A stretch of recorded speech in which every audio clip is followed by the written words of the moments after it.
Welcome back to my channel. AP PG ECET 2025కి సంబంధించి ఇంకా మనకి సీట్ అలాట్మెంట్ డేట్ కూడా ఇవ్వలేదు. అలాగే రివైజ్ డేట్ అనేది కూడా ఇంకా మనకైతే రిలీజ్ చేయలేదు. క్యాండిడేట్స్ అందరూ కూడా వెయిట్ చేస్తున్నారు. అండ్ వీటికి సంబంధించి లేటెస్ట్ న్యూస్ ఆర్టికల్ అనేది కూడా రావడం అయితే జరిగింది.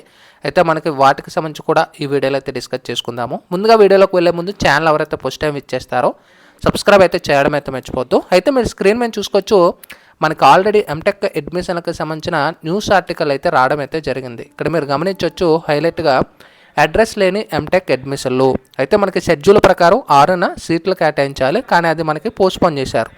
ఈ యొక్క ఇన్ఫర్మేషన్ అనేది ఆగస్టు 17వ తారీఖున మనకి న్యూస్ ఆర్టికల్ అయితే రావడం అయితే జరిగింది.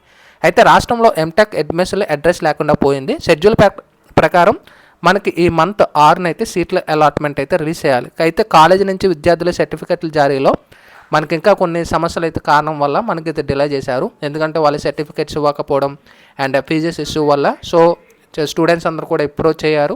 సో దానివల్ల మనకు ఎక్స్టెండ్ చేశారు. ఆల్రెడీ మనకి రీసెంట్గా ఈ యొక్క అప్డేట్ కూడా వచ్చిందనమాట. అయితే ఈ నెల 4న ప్రకటించింది.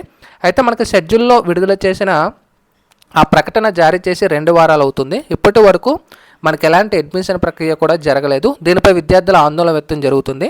అసలు సీట్లు ఎప్పుడు కేటాయిస్తారు అర్థం కాక అయోమయంలో పడుతున్నారు. మరోవైపు సర్టిఫికెట్ల జారీ సమస్య కూడా పరిష్కారం కాలేదు. ప్రైవేటు కాలేజీలో యూనివర్సిటీ కాలేజీలో ఫీజులు కట్టలేదని బీటెక్ పూర్తి చేసిన విద్యార్థులు సర్టిఫికెట్ మంజూరుని నిలిపివేసేశాయి. అయితే మనకి ఇక్కడ మనం చూసుకోవచ్చు, మనకు 6వ క్వార్టర్ ఫీజు బకాయిలు ప్రభుత్వం వద్ద పెండింగ్లో ఉన్నాయి. ఆ మొత్తం చెల్లిస్తేనే సర్టిఫికెట్లు ఇస్తామని కాలేజెస్ ఆల్రెడీ చెప్తున్నాయి అనమాట. యూనివర్సిటీలో కూడా కాలేజెస్ ఫీజు పే చేస్తేనే రిటర్న్ ఇస్తామనేది కూడా క్లియర్గా మనకు మెన్షన్ చేశారు.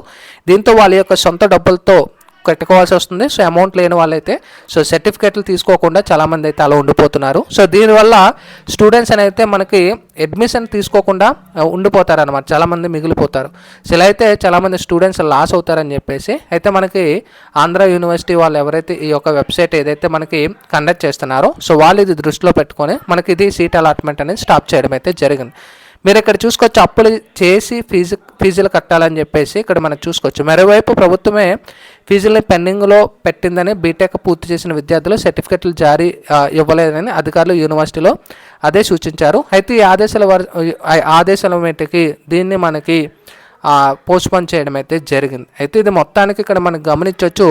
మరి ఇంకా ఎప్పటి నుంచి స్టార్ట్ అవుతుంది అనేది ఇంకా ఎక్కడా కూడా మనకు మెన్షన్ చేయలేదు. మనకి తొందరలో ఇది ఒక అప్డేట్ వస్తుందని చెప్తున్నారు, కానీ ఇప్పటికే మన కాలేజెస్కి సంబంధించి కానీ ఇంకా సర్టిఫికెట్స్ వాళ్ళకైతే హ్యాండ్ ఓవర్ చేయలేదు. ఇలాగని చేసుకుంటే ఇది ఇంకా చాలా డిలే అయిపోతుంది. ఇప్పటికే చాలా మటుకు డిలే అయిపోయింది, 2 వారాలు అయిపోయింది. ఇంకా డిలే చేస్తే ఇంకా ఈ మంత్ ఎండింగ్ కూడా అయిపోతుంది అనమాట. సో ఇదొకటి తొందరగా స్టూడెంట్స్కైనా న్యాయం జరగాలి. లేదా అడ్మిషన్ నుంచి ఎవరైతే స్టూడెంట్స్ వెయిట్ చేస్తున్నారో క్లాసెస్ కూడా ఆల్రెడీ మనకు కొంతమందికి స్టార్ట్ అయిపోయాయి అనేది కంగారు పడుతున్నారు. ఇంకా మనకు స్టార్ట్ అవ్వలేదు, ఎవరు కూడా వర్రీ పడద్దు. సో మీకు గేట్ వాళ్ళకి జరిగింది, మీకు జరగలేదని వర్రీ పడద్దు. సో తొందరలో మీకు ఇన్ఫర్మేషన్ వస్తుంది. ఒకవేళ వచ్చిన వెంటనే మన ఛానల్లో మీకు ప్రొవైడ్ చేస్తాను. ఇది latest information. Sign up bye friends. Thank you.